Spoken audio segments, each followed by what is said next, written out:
ಇಂದಿನ ದಿನಾಂಕ 12/3/2021. ಮಧುರ ಮಕ್ಕಳೇ, ಸಂಘದೋಷದಿಂದ ದೂರವಿದ್ದು ವಿದ್ಯೆಯ ಮೇಲೆ ಸಂಪೂರ್ಣ ಗಮನ ಕೊಡಿ.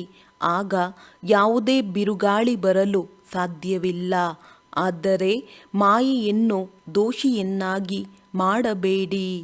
ಯಾವ ಒಂದು ಮತವನ್ನು ಸದಾ ಗಮನದಲ್ಲಿಟ್ಟುಕೊಂಡಾಗ ಜೀವನದ ದೋಣಿಯು ಪಾರಾಗುವುದು?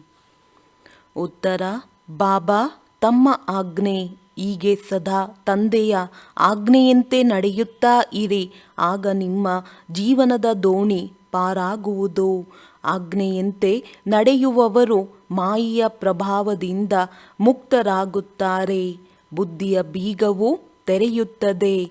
ಅಪಾರ ಖುಷಿ ಇರುತ್ತದೆ. ಯಾವುದೇ ಉಲ್ಟಾ ಕರ್ಮವಾಗುವುದಿಲ್ಲ. ಗೀತೆ: ನಿಮ್ಮನ್ನು ಪಡೆದು ನಾನು ಜಗತ್ತನ್ನೇ ಪಡೆದೆನು. ಓಂ ಶಾಂತಿ. ಮಧುರಾತಿ ಮಧುರ ಎಲ್ಲ ಸೇವಾ ಕೇಂದ್ರಗಳ ಮಕ್ಕಳು, ಗೀತೆಯನ್ನು ಕೇಳಿದ್ದೀರಿ. ಎಲ್ಲರಿಗೂ ತಿಳಿದಿದೆ, ಬೇಹದ್ದಿನ ತಂದೆಯಿಂದ ಪುನಃ 5000 ವರ್ಷಗಳ ಮೊದಲಿನ ತರಹ ನಾವು ವಿಶ್ವದ ರಾಜ್ಯಭಾಗ್ಯವನ್ನು ಪಡೆಯುತ್ತಿದ್ದೇವೆ. ಕಲ್ಪಕಲ್ಪವೂ ನಾವು ಪಡೆಯುತ್ತಾ ಬಂದಿದ್ದೇವೆ. ರಾಜ್ಯವನ್ನು ಪಡೆಯುತ್ತೇವೆ ಮತ್ತು ಕಳೆದುಕೊಳ್ಳುತ್ತೇವೆ. ಮಕ್ಕಳಿಗೆ ತಿಳಿದಿದೆ, ನಾವೀಗ ಬೇಹದ್ದಿನ ತಂದೆಯ ಮಡಿಲನ್ನು ತೆಗೆದುಕೊಂಡಿದ್ದೇವೆ ಅಥವಾ ಅವರ ಮಕ್ಕಳಾಗಿದ್ದೇವೆ. ಇದು ಖಂಡಿತವಾಗಿದೆ. ಮನೆಯಲ್ಲಿ ಕುಳಿತಿದ್ದರೂ ಸಹ ಪುರುಷಾರ್ಥ ಮಾಡುತ್ತಾರೆ. ಬೇಹದ್ದಿನ ತಂದೆಯಿಂದ ಶ್ರೇಷ್ಠ ಪದವಿಯನ್ನು ಪಡೆಯುವುದಕ್ಕಾಗಿ ಪುರುಷಾರ್ಥ ನಡೆಯುತ್ತಿದೆ. ಮಕ್ಕಳು ತಿಳಿದುಕೊಂಡಿದ್ದೀರಿ, ಜ್ಞಾನಸಾಗರ, ಪತಿತ ಪಾವನ, ಸರ್ವರ ಸದ್ಗತಿದಾತ ಶಿವ ತಂದೆಯೇ ನಮ್ಮ ತಂದೆಯೂ ಆಗಿದ್ದಾರೆ, ಶಿಕ್ಷಕನೂ ಆಗಿದ್ದಾರೆ ಮತ್ತು ಸದ್ಗುರುವೂ ಆಗಿದ್ದಾರೆ. ಅವರಿಂದ ನಾವು ಆಸ್ತಿಯನ್ನು ತೆಗೆದುಕೊಳ್ಳುತ್ತೇವೆ ಅಂದ ಮೇಲೆ ಅದರಲ್ಲಿ ಶ್ರೇಷ್ಠ ಪದವಿಯನ್ನು ಪಡೆಯುವುದಕ್ಕಾಗಿ ಎಷ್ಟೊಂದು ಪುರುಷಾರ್ಥ ಮಾಡಬೇಕು. ಅಜ್ಞಾನ ಕಾಲದಲ್ಲಿಯೂ ಶಾಲೆಯಲ್ಲಿ ಓದುತ್ತಾರೆಂದರೆ ತನ್ನ ವಿದ್ಯಾಭ್ಯಾಸದನುಸಾರ ನಂಬರ್ವಾರ್ ಅಂಕಗಳಿಂದ ತೇರ್ಗಡೆಯಾಗುತ್ತಾರೆ. ಯಾರೂ ಸಹ ಮಾಯೆಯು ನಮಗೆ ವಿಘ್ನ ಹಾಕುತ್ತದೆ ಅಥವಾ ಬಿರುಗಾಳಿ ಬರುತ್ತದೆ ಎಂದು ಹೇಳುವುದಿಲ್ಲ. ಸರಿಯಾಗಿ ಓದುವುದಿಲ್ಲ ಅಥವಾ ಕೆಟ್ಟ ಸಂಘದಲ್ಲಿ ಹೋಗಿ ಸಿಲುಕುತ್ತಾರೆ. ಆಟಗಳಲ್ಲಿ ತೊಡಗುತ್ತಾರೆ. ಆದ್ದರಿಂದ ಓದುವುದಿಲ್ಲ, ಅನುತ್ತೀರ್ಣರಾಗಿ ಬಿಡುತ್ತಾರೆ. ಆದರೆ ಇದಕ್ಕೆ ಮಾಯೆಯ ಬಿರುಗಾಳಿ ಎಂದು ಹೇಳುವುದಿಲ್ಲ. ನಡವಳಿಕೆಯು ಸರಿ ಇರುವುದಿಲ್ಲವೆಂದರೆ ಶಿಕ್ಷಕರೂ ಸಹ ಇವರ ಚಲನೆಯು ಸರಿ ಇಲ್ಲವೆಂದು ಸರ್ಟಿಫಿಕೇಟ್ ಕೊಡುತ್ತಾರೆ. ಕೆಟ್ಟ ಸಂಘದಲ್ಲಿ ಕೆಟ್ಟು ಹೋಗಿದ್ದಾರೆ. ಇದರಲ್ಲಿ ಮಾಯಾ ರಾವಣನನ್ನು ದೋಷಿಯನ್ನಾಗಿ ಮಾಡುವ ಮಾತಿಲ್ಲ. ದೊಡ್ಡ ದೊಡ್ಡ ಒಳ್ಳೊಳ್ಳೆಯ ವ್ಯಕ್ತಿಗಳ ಮಕ್ಕಳೂ ಸಹ ಕೆಲವರು ಚೆನ್ನಾಗಿ ಮೇಲೆ ಬರುತ್ತಾರೆ. ಇನ್ನು ಕೆಲವರು ಸಾರಾಯಿ ಕುಡಿಯುವುದರಲ್ಲಿ ತೊಡಗುತ್ತಾರೆ. ಕೆಟ್ಟ ಮಾರ್ಗದಲ್ಲಿ ಹೊರಟು ಹೋಗುತ್ತಾರೆ. ಆಗ ಇವರು ಕುಪುತ್ರರಾಗಿ ಬಿಟ್ಟರು ಎಂದು ತಂದೆಯು ಹೇಳುತ್ತಾರೆ. ಆ ವಿದ್ಯೆಯಲ್ಲಾದರೆ ಬಹಳ ಸಬ್ಜೆಕ್ಟ್ಗಳಿರುತ್ತವೆ. ಇಲ್ಲಂತೂ ಒಂದೇ ಪ್ರಕಾರದ ವಿದ್ಯೆಯಾಗಿದೆ. ಅಲ್ಲಿ ಮನುಷ್ಯರು ಓದಿಸುತ್ತಾರೆ. ಇಲ್ಲಿ ಮಕ್ಕಳಿಗೆ ಗೊತ್ತಿದೆ, ನಮಗೆ ಭಗವಂತನೇ ಓದಿಸುತ್ತಾರೆ. ನಾವು ಚೆನ್ನಾಗಿ ಓದಿದ್ದೇ ಆದರೆ ವಿಶ್ವದ ಮಾಲೀಕರಾಗಬಹುದು. ಅನೇಕ ಮಕ್ಕಳಿದ್ದಾರೆ. ಕೆಲವರು ಸಂಘದೋಷದಲ್ಲಿ ಬಂದು ಓದುವುದಿಲ್ಲ. ಇದಕ್ಕೆ ಮಾಯೆಯ ಬಿರುಗಾಳಿ ಎಂದು ಏಕೆ ಹೇಳುವುದು? ಸಂಘದೋಷದಲ್ಲಿ ಯಾರಾದರೂ ಓದುವುದಿಲ್ಲವೆಂದರೆ ಇದರಲ್ಲಿ ಮಾಯೆ ಶಿಕ್ಷಕ ಅಥವಾ ತಂದೆ ಏನು ಮಾಡುತ್ತಾರೆ? ಓದಲಿಲ್ಲವೆಂದರೆ ತಮ್ಮ ಮನೆಗೆ ಹೊರಟು ಹೋದರು. ಡ್ರಾಮಾನುಸಾರ ಮೊದಲು ಬಟ್ಟಿಯಲ್ಲಿ ಎಲ್ಲರೂ ಬರಲೇಬೇಕಾಗಿತ್ತು. ಬಂದು ಆಶ್ರಯವನ್ನು ಪಡೆದರು. ಕೆಲವರನ್ನು ಪತಿಯು ಹೊಡೆದರು, ತೊಂದರೆ ಕೊಟ್ಟರು. ಆದ್ದರಿಂದ ಕೆಲವರಿಗೆ ವೈರಾಗ್ಯ ಬಂದು ಬಿಟ್ಟಿತು. ಮನೆಯಲ್ಲಿ ನಡೆಯಲಾಗಲಿಲ್ಲ. ಆದ ಕಾರಣ ಕೆಲವರು ಇಲ್ಲಿಗೆ ಬಂದು ಬಿಟ್ಟರು. ಆದರೂ ಸಹ ಮತ್ತೆ ಹೊರಟು ಹೋದರು. ಹೋಗಿ ನೌಕರಿ ಇತ್ಯಾದಿಗಳಲ್ಲಿ ತೊಡಗಿದರು. ವಿವಾಹ ಮಾಡಿಕೊಂಡರು. ಮಾಯೆಯ ಬಿರುಗಾಳಿಯಿಂದ ಓದುತ್ತಿಲ್ಲ ಎಂಬುದು ಕೇವಲ ನೆಪವಾಗಿದೆ. ಆದರೆ ಇದು ಅರ್ಥವಾಗುವುದಿಲ್ಲ. ಸಂಘದೋಷದಲ್ಲಿ ಬಂದ ಕಾರಣ ಈ ಗತಿಯಾಗಿದೆ ಮತ್ತು ನಮ್ಮಲ್ಲಿ ವಿಕಾರಗಳು ಬಲವಾಗಿವೆ ಅಂದ ಮೇಲೆ ಮಾಯೆಯ ಬಿರುಗಾಳಿ ಬಂದಿತು, ಆದ್ದರಿಂದ ಬಿದ್ದು ಹೋಯಿತು ಎಂದು ಮಾಯೆಯ ಮೇಲೆ ಏಕೆ ಹೇಳುತ್ತೀರಿ? ಇದು ತಮ್ಮ ಮೇಲೆ ಆಧಾರಿತವಾಗಿದೆ. ತಂದೆ, ಶಿಕ್ಷಕ, ಸದ್ಗುರುವಿನ ಯಾವ ಶಿಕ್ಷಣ ಸಿಗುತ್ತದೆಯೋ ಅದರಂತೆಯೇ ನಡೆಯಬೇಕು. ನಡೆಯಲಿಲ್ಲವೆಂದರೆ ಯಾವುದೇ ಕೆಟ್ಟ ಸಂಘವಿದೆ ಅಥವಾ ಕಾಮದ ನಶೆ ಇಲ್ಲವೇ ದೇಹಾಭಿಮಾನದ ನಶೆ ಇದೆ. ಎಲ್ಲ ಸೇವಾ ಕೇಂದ್ರದವರು ತಿಳಿದುಕೊಂಡಿದ್ದೀರಿ.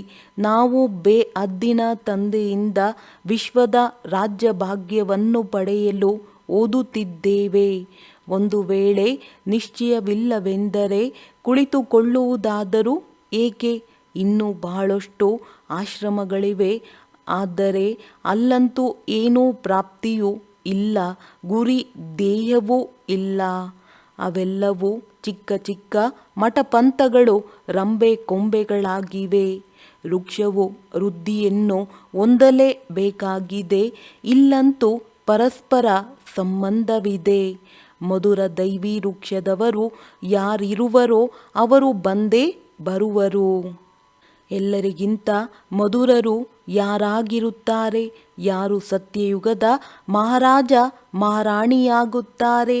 ನೀವೀಗ ತಿಳಿದುಕೊಂಡಿದ್ದೀರಿ. ಯಾರು ಮೊದಲ ನಂಬರಿನಲ್ಲಿ ಬರುವರೋ ಅವರು ಅವಶ್ಯವಾಗಿ ಒಳ್ಳೆಯ ವಿದ್ಯೆಯನ್ನು ಓದಿರುವರು. ಅವರೇ ಸೂರ್ಯವಂಶಿ ಮನೆತನದಲ್ಲಿ ಓದರು. ಇಂಥವರೂ ಇದ್ದಾರೆ. ಗೃಹಸ್ಥ ವ್ಯವಹಾರದಲ್ಲಿದ್ದರೂ ಸಹ ಅವರ ಜೀವನವು ಅರ್ಪಣಮಯವಾಗಿದೆ.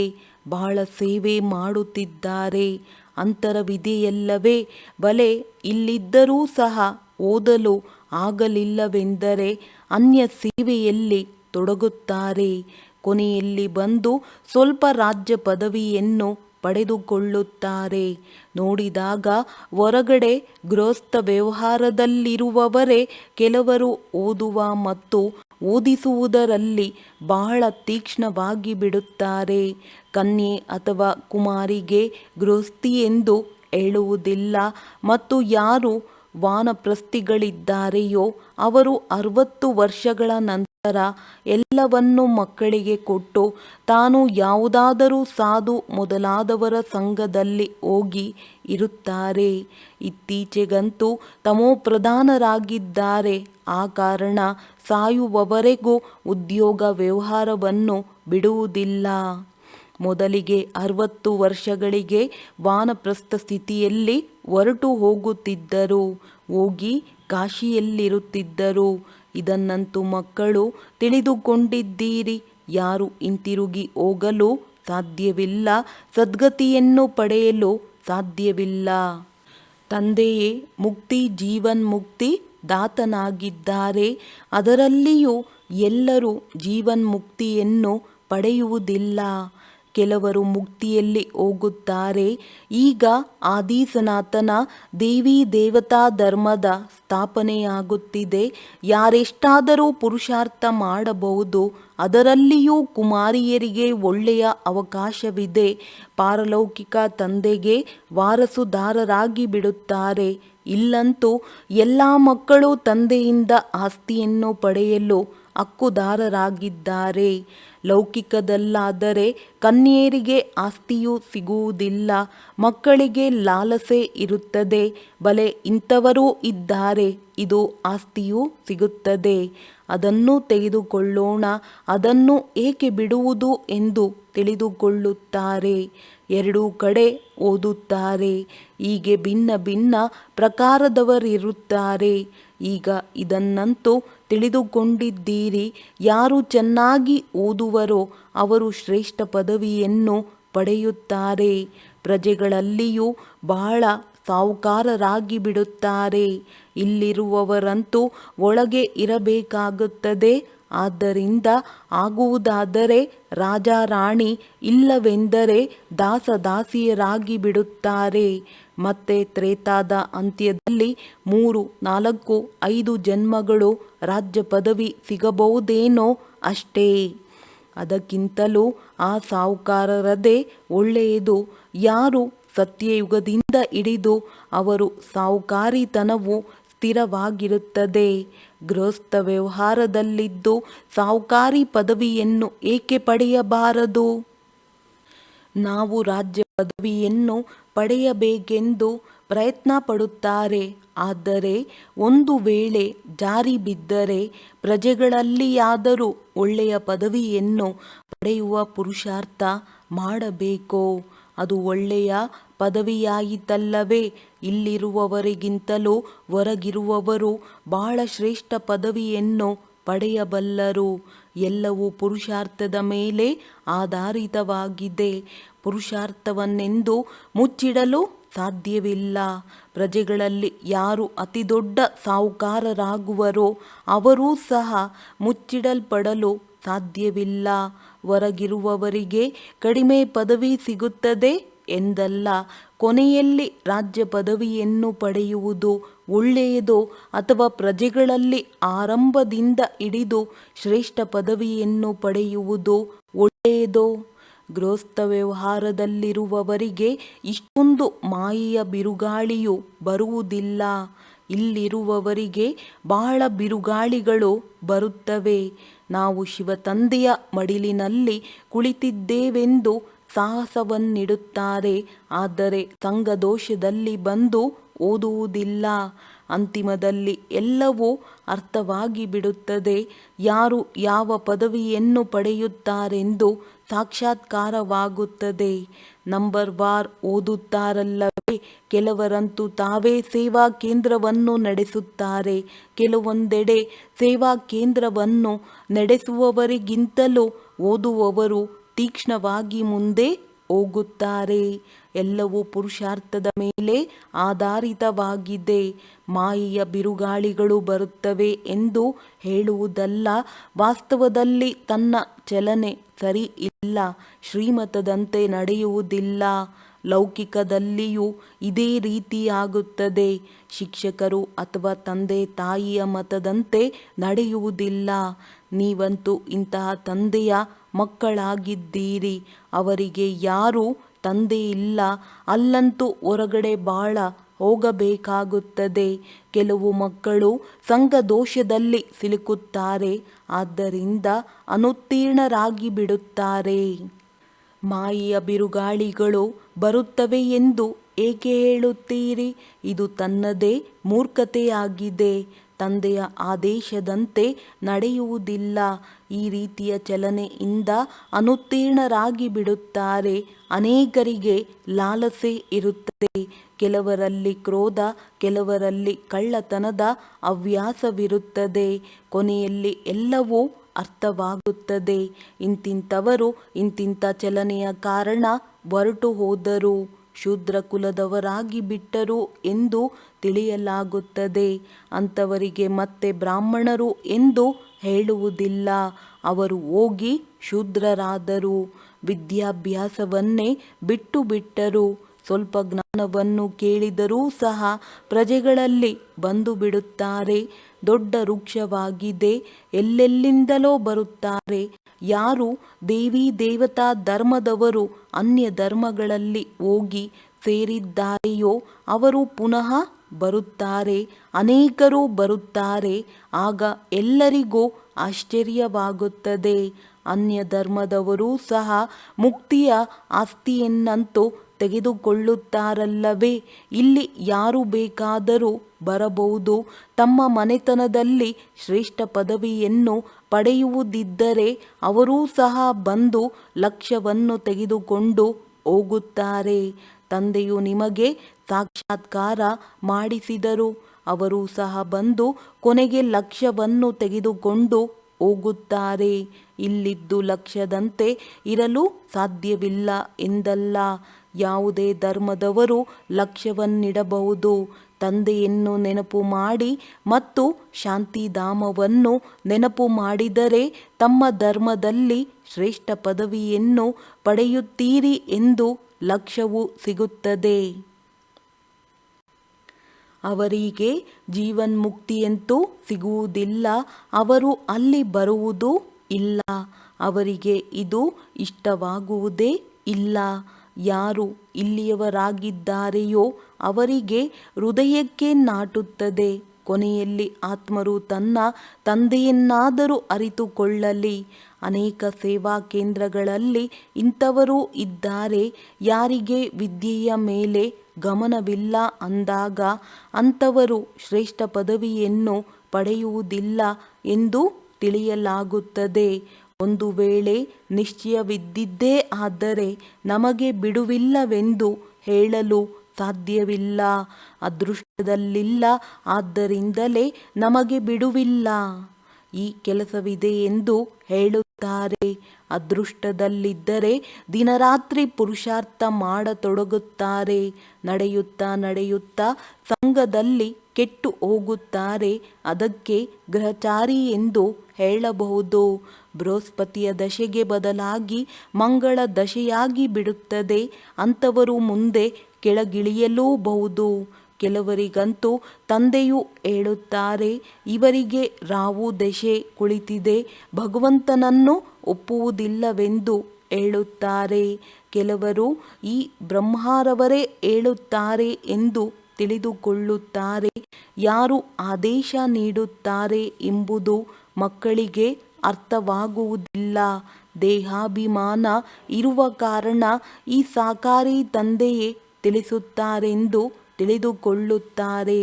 ದೇಹಿ ಅಭಿಮಾನಿಯಾಗಿದ್ದರೆ ಶಿವತಂದೆಯು ಏನೆಲ್ಲವನ್ನು ಮಾಡುತ್ತಾರೆಯೋ ಅದನ್ನು ನಾವು ಮಾಡಬೇಕೆಂದು ತಿಳಿಯುತ್ತಾರೆ. ಜವಾಬ್ದಾರಿಯು ತಂದೆಯ ಮೇಲಿದೆ. ಶಿವತಂದೆಯ ಮತದಂತೆ ನಡೆಯಬೇಕಲ್ಲವೇ?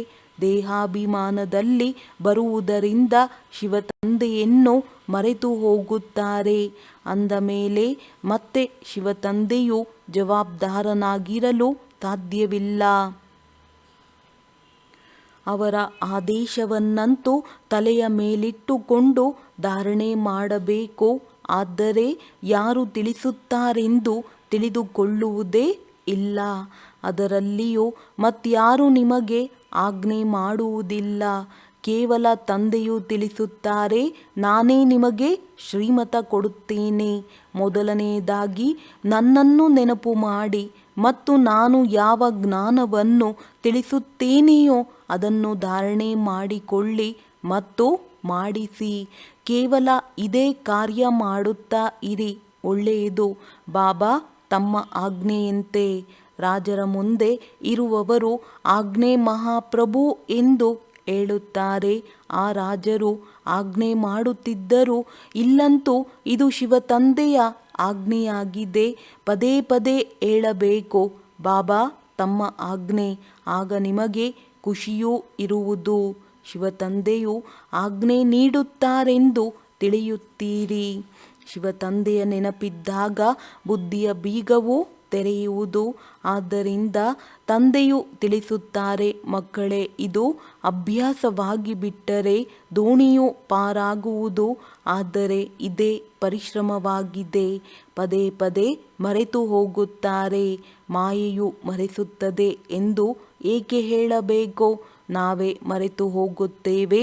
ಆದ್ದರಿಂದ ಉಲ್ಟಾ ಕೆಲಸಗಳು ಆಗುತ್ತಿರುತ್ತವೆ. ಅನೇಕ ಕನ್ಯೆಯರಿದ್ದಾರೆ. ಜ್ಞಾನವನ್ನು ಬಹಳ ಚೆನ್ನಾಗಿ ತಿಳಿಸುತ್ತಾರೆ. ಆದರೆ ಯೋಗವಿಲ್ಲ. ಯಾವುದರಿಂದ ವಿಕರ್ಮ ವಿನಾಶವಾಗುತ್ತದೆ. ಹೀಗೆ ಅನೇಕರು ಒಳ್ಳೊಳ್ಳೆಯ ಮಕ್ಕಳಿದ್ದಾರೆ. ಆದರೆ ಯೋಗವಿಲ್ಲ. ಇವರು ಯೋಗದಲ್ಲಿರುವುದಿಲ್ಲ.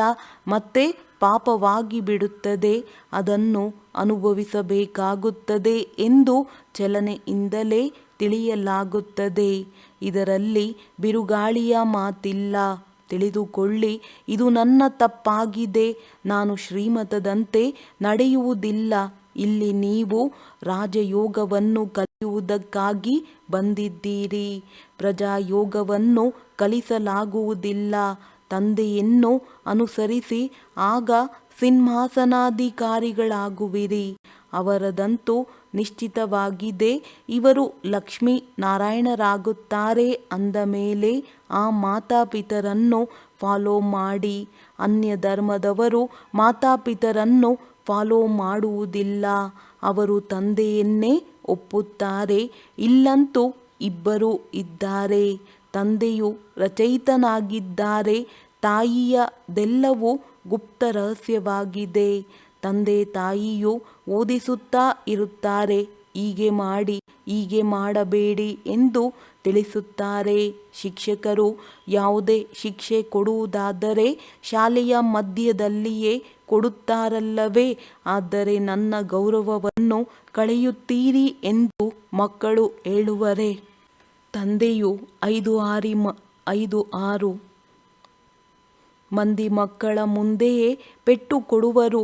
ಆದರೆ 5-6 ಮಂದಿ ಮುಂದೆ ಏಕೆ ಹೊಡೆದಿರಿ ಎಂದು ಮಗುವು ಹೇಳುವುದಿಲ್ಲ. ಇಲ್ಲಂತೂ ಮಕ್ಕಳಿಗೆ ಶಿಕ್ಷಣ ಕೊಡಲಾಗುವುದು. ಆದರೂ ನಡೆಯಲಿಲ್ಲವೆಂದರೆ ಹೋಗಿ ಗೃಹಸ್ಥ ವ್ಯವಹಾರದಲ್ಲಿದ್ದು ಪುರುಷಾರ್ಥ ಮಾಡಿ. ಒಂದು ವೇಳೆ ಇಲ್ಲಿ ಕುಳಿತು ಸೇವಾಭಂಗ ಮಾಡಿದರೆ ಇರುವ ಅಲ್ಪ ಸ್ವಲ್ಪ ಪುಣ್ಯವೂ ಸಹ ಸಮಾಪ್ತಿಯಾಗುವುದು. ಆದ್ದರಿಂದ ಓದದಿದ್ದರೆ ಬಿಟ್ಟು ಬಿಡಿ. ನಾವಿನ್ನು ನಡೆಯಲಾಗುವುದಿಲ್ಲ ಎಂದು ಹೇಳಿರಿ. ಅದಕ್ಕೆ ಬದಲಾಗಿ ನಿಂದನೆಯನ್ನೇಕೆ ಮಾಡಬೇಕು? ಅನೇಕ ಮಕ್ಕಳಿದ್ದಾರೆ.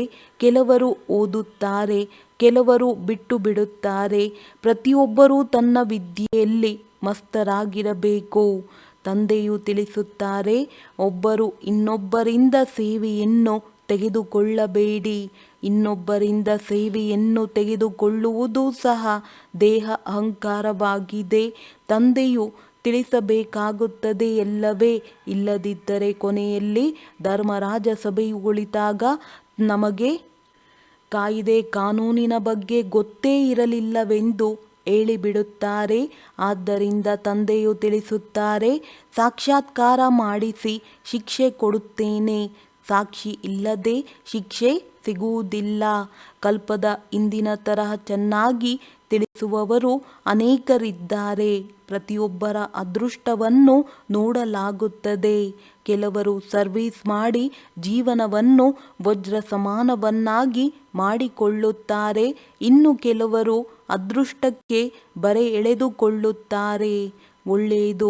ಮಧುರಾತಿ ಮಧುರ ಅಗಲಿ ಹೋಗಿ ಮರಳಿ ಸಿಕ್ಕಿರುವ ಮಕ್ಕಳ ಪ್ರತಿ ಮಾತ್ಪಿತಾ ಬಾಪ್ದಾದರವರ ನೆನಪು, ಪ್ರೀತಿ ಹಾಗೂ ಸುಪ್ರಭಾತ. ಆತ್ಮಿಕ ಮಕ್ಕಳಿಗೆ ಆತ್ಮಿಕ ತಂದೆಯ ನಮಸ್ತೆ. ಧಾರಣೆಗಾಗಿ ಮುಖ್ಯ ಸಾರ. ತಂದೆ, ಶಿಕ್ಷಕ, ಸದ್ಗುರುವಿನ ಮೂಲಕ ಯಾವ ಶಿಕ್ಷಣ ಸಿಗುತ್ತದೆಯೋ ಅದರಂತೆಯೇ ನಡೆಯಬೇಕಾಗಿದೆ.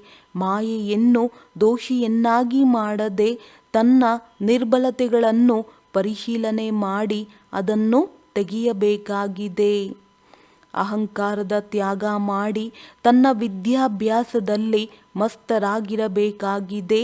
ಎಂದು ಅನ್ಯರಿಂದ ಸೇವೆ ತೆಗೆದುಕೊಳ್ಳಬಾರದು. ಸಂಘದೋಷದಿಂದ ಬಹಳ ಸಂಭಾಲನೆ ಮಾಡಿಕೊಳ್ಳಬೇಕಾಗಿದೆ. ವರದಾನ: ನಿಶ್ಚಯದ ಆಧಾರದ ಮೇಲೆ ಸದಾ ಏಕರಸ ಅಚಲ ಸ್ಥಿತಿಯಲ್ಲಿ ಸ್ಥಿತರಾಗಿರುವಂತಹ ನಿಶ್ಚಿಂತ ಭವ. ನಿಶ್ಚಯ ಬುದ್ಧಿಯ ನಿಶಾನಿಯಾಗಿದೆ ಸದಾ ನಿಶ್ಚಿಂತ. ಅವರು ಯಾವುದೇ ಮಾತಿನಲ್ಲಿ ಅಲುಗಾಡಲು ಸಾಧ್ಯವಿಲ್ಲ. ಸದಾ ಅಚಲವಾಗಿರುತ್ತಾರೆ. ಆದ್ದರಿಂದ ಏನೇ ಆಗಿ ಹೋದರೂ ಯೋಚಿಸಬೇಡಿ. ಏಕೆ, ಏನು ಎನ್ನುವುದರಲ್ಲಿ ಎಂದೂ ಹೋಗಬೇಡಿ. ತ್ರಿಕಾಲದರ್ಶಿಯಾಗಿ ನಿಶ್ಚಿಂತರಾಗಿರಿ. ಏಕೆಂದರೆ ಪ್ರತಿ ಹೆಜ್ಜೆಯಲ್ಲಿ ಕಲ್ಯಾಣವಿದೆ. ಯಾವಾಗ ಕಲ್ಯಾಣಕಾರಿ ತಂದೆಯ ಕೈ ಹಿಡಿದಿರುವಾಗ ಅವರು ಅಕಲ್ಯಾಣವನ್ನು ಸಹ ಕಲ್ಯಾಣದಲ್ಲಿ ಬದಲಾಯಿಸಿ ಬಿಡುತ್ತಾರೆ. ಆದ್ದರಿಂದ ಸದಾ ನಿಶ್ಚಿಂತವಾಗಿರಿ. ಸ್ಲೋಗನ್: ಯಾರು ಸದಾ ಸ್ನೇಹಿಯಾಗಿದ್ದಾರೆ ಅವರು ಪ್ರತಿ ಕಾರ್ಯದಲ್ಲಿ ಸ್ವತಃ ಸಹಯೋಗಿಯಾಗುತ್ತಾರೆ. ಒಳ್ಳೆಯದು. ಓಂ ಶಾಂತಿ.